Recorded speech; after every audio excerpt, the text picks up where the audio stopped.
بسم الله الرحمن الرحيم. السلام عليكم ورحمة الله وبركاته. وعنا وناسن داود اللي هاتينا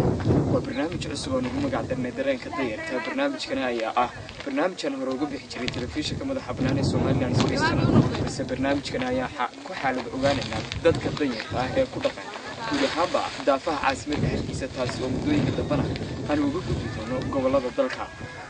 waxaa jira daawadayaal sida aad u ogsoon tihiinba dad badan oo aan saddexda waqti ee ummaddu cunto aan cunin taasi oo u saamixi waayeen duruufaha kala gedisan ee ku gadaaman goobta ay ku nool yihiin. haddaba waxaanu si toos ah waqti xaadirkan ugu sugannahay xaafadda Macalin Haaruun oo ka mid ah xaafadaha magaalada Hargeysa. waxa ku nool dad danyar ah oo aad u tiro badan oo iskugu jira waayeel, caruur, haween iyo weliba rag, kuwaasi oo sida aynu ogsoonnahayba baanu kula kulannay markii aanu soo booqannay in goobtani ay ku sugan yihiin dadkaasi aanu ogaanay in ay ku jiraan dad danyar ah isla markaasina xaaladooda caafimaad iyo xaaladooda nololeedba ay 90% aad uga liidato xaaladda dadka ku nool magaalooyinka waaweyn ee Soomaaliland. waxaanu si toos ah u gudageli doonaa wareysiyadaasi kala duwan. qof kasta oo barnaamijkani daawanaya waxaan rajaynayaa in ay dhugtaan isla markaasina ay wax ka qoraan waxyaalaha kala duwan ee aad ku daawan doontaan barnaamijkani ee daawasho wanaagsan.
هو يمرك هذا ما قاعد أقول لك يا مقعد. ويستحرح من ذلك. waan gartay Sahra Axmed waxaad ka mid tahay dadka danyarta ah ee degan xaafadan Macalin Haaruun gaar ahaan agagaarka Naasaxbo qoyskaagu imse qof ay ka kooban 7 qof 7 qof waxay isku jiraan 3 rag iyo 4 dumar waa tahay bal xaaladooda caafimaad si kooban naga waran adoo kamarada eegay waa dadka ku soo bixi karo waayay baralaate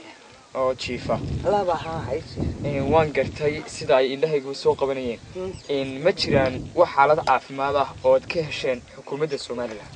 xaalad caafimaad iyo wax gargaar midna kama aanan helin waa tahay quuta daruuriga saddexda waqti ee ummadda bini'aadanka wax qoodo sidee ay adiga ku weeyay jeegaas aan soo ururiya dabadeedna jeegaas laga iibsada jeegaas marka aan week jooga mar gaari iibsada marka laga iibsan waayo ka waran xagee ay ku soo galaa quuta daruuriga aad qoodo marka dadkan dharka u soo meeyay waan gartay waa xaalad aad u daran runtii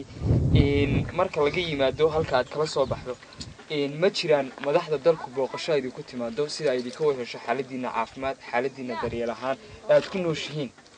wax madaxa noo yimaado iyo wax maayiro noo yimaado iyo wax dawladda noo timaado wax hay'ado noo timaado ma jirto waa tahay yaa idinka caawiyo haddii wax dhibaato ah amba xaalad caafimaad ay ku timaado qoyskiina ilaahay mooyaane bilaaadmi waa tahay carruurmeed ku jirta qoyskiina 3 ka waran ma helaan waxbarasho aasaasi ah si ay ula jaan qaadaan dadka ay la jiilka yihiin ee ku nool magaalada Hargeysa ay qoysaskooda iska laban yihiin ma waxa ma bartaan meesha wax barash ma taalada waan gartay daawadayaal waad arkaysaan xaaladda ay dadkani ku sugan yihiin maayirka ayaa cagta nagu haya hadaanu nahay barigan maayirkanu ka dacwoonayna waan gartay marka maxaad maayirka waxaan kaga dacwoonaynaa wuxuu lahaa wadaada madmadow meesha jooga cidima joogto oo dadka hay'aduhu naga celiya cagta nagu haya waan gartay waxa jira mashruuc la yiraahdo ay Soomaaliland soo qaatay oo la yiraahdo Somaliland Development Fund oo hay'adaha lagaga soo qaado mashruucyo kala duwan mashruucyada ma aragtaan wala mashruuc wala waxba waan gartay cid kasta uu naga hortaagan waan gartay aad iyo aad baan u mahadsantahay dhibaato weyn ma meesha nagu haysataa dhaxan baan nagu dilay haraad baan nagu dilay gaaja nagu dishay yani mawaadil ma manhina halkay aad marka hore magacaaga ku bilaabay magaca muna marka hore xaaladaada caafimaad iyo qoyskaagu inta qof ay ka kooban yihiin adoo noo soo koobay caafimaadkayga dabar la qoday mar la qabo waan leenay meeshan ay ku xanaanaa 5 sanadood 5 sanadoodna gudada ku weynaysa kirada la'aanta aan u degnay seesaska dadka marka hore ayaa lagu caawiyay markii dambe dadkii laga qoray xaalkay wala iska fadhiisay walaal waxa lagu helaan baclaanta kuwa xisano dadkii ka tahay xasuuska saashidana kalweeyda intii إذا ما نسيسو واحد نحن نقص كلام السيدات ما تحاول تجيبه شيء ده عارف يسمى السوق كل اللي عارفنا طبعا مركب كلامنا مثل ربنا بس كفك كده بيرك كسرة عن صوته شفت السنوات يدرات كي يبليه كونا أي حكومة الصومال أنا كلوريك كي أحمد محمد سيلاي بنتقل بكنيسي متى وحياة الله ويبكسوك أحمد محمد سيلاي شيء سريع بس بحنا بس ودك بسيجسا أو بسيجسا ما بسيجسا ودك وحاول كتير سيجسا وحاول حسيسا سلا ولا مصر القوت ضروري كتير بلاد القوت تبلاد ناتيين وحوالي دون سنة وقتان بلاد دون سنة وقتان والحاجات كسوغا شيء قال يسيب كاب النايو يعني لا صدق وقتي حتى قال الله ما كسمع حتى قال الله ما وقت تعرض القصة الوجود حالات waxbarasho ay xaq u leeyihiin helaan duwan mara wala caafimaad mala waxba aad baa budaya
كاسا كلام يسولف معها الحيوانات السؤال بس أنا حكوا حكوا عاوزين هذا كلام يأخذوا حب السيايير يقصوا يقولوا كي قدوقين لكن ما هو مع ولا ليس يوم كي مدينة يجيب المنزل يسرى دينا هيدين بلقوا مدينة من يابوه ويفعلون يعار فقاسي عواص حرام ولازم اليوم بلدي أقول لي ولا من هي أقوى لي سيلاقي مرفع حكت الدول هي عار وحقواها يبوها ما أنت المسلم ده كل ده يحتوي كده هذه أقوى